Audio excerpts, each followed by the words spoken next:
would love if you could share a bit about your trip to India as well.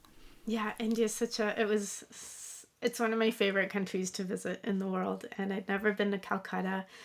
But they're Banerjis. They were a father and son. Unfortunately, they've both passed since the making of the documentary, but their work continues. They had many students, and Dr. Prasanta, the father, uh, over time developed these protocols. So it's very different from classical homeopathy, and not all homeopaths agree with this methodology, but I believe you have to go with what works.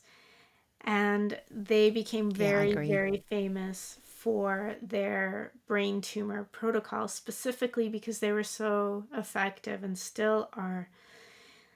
And people come from all over the continent, the subcontinent, and there's about 1,000 people every day who line up outside the clinic to be seen by one of the doctors or their students.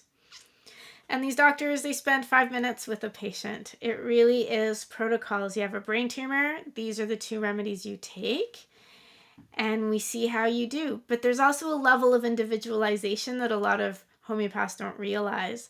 They look at the symptom picture and they add different remedies to help with different symptoms that they're experiencing. And they have protocols for all kinds of other diseases, but the most effective ones are for brain tumors. So through this process, I also met one of their patients, Mr. Tapas Raha, who was really on his deathbed. He was on so much chemo that he'd lost the ability to walk and to take care of himself. And he finally said, "No more chemo, this is killing me." And he went to the Banerjees and they came and took care of him.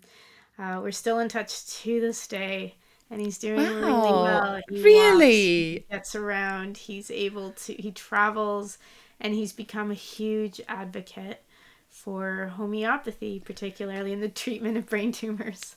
I've got goosebumps all over. That is amazing. Wow. Because that just, sounds like a death sentence to so many people. And now you're telling us he's traveling around and, oh, that's amazing. Absolutely amazing. And Yeah, yeah, and in that, the death sentence, there's a very low survival rate from glioblastoma. And the Banerjees have over 80% success in the treatment of that disease. So it's really meaningful. And yeah, it's really sad that we can't bring this to more people. and if you're seeing 1,000 patients a day, you're going to get pretty damn good at what you're doing and know what you're talking about. And us as homeopaths are so lucky to have the Banerjees have released a book with their protocols, and I use it often in my clinic. If I'm getting stuck in a case, I will often open up my Banerjee protocols book and get some things out of there. And they have got protocols in there not just for cancer, but all sorts of other things. I mean, constipation, even hemorrhoids. I'm just trying to think of what else. I've got a client who's got idiopathic thrombocytopenia, and just happened to find a protocol for her in that book. So it's a brilliant book, and I hope more homeopaths use it because it might be a very far cry from classical homeopathy, but at the end of the day, if it works, it works.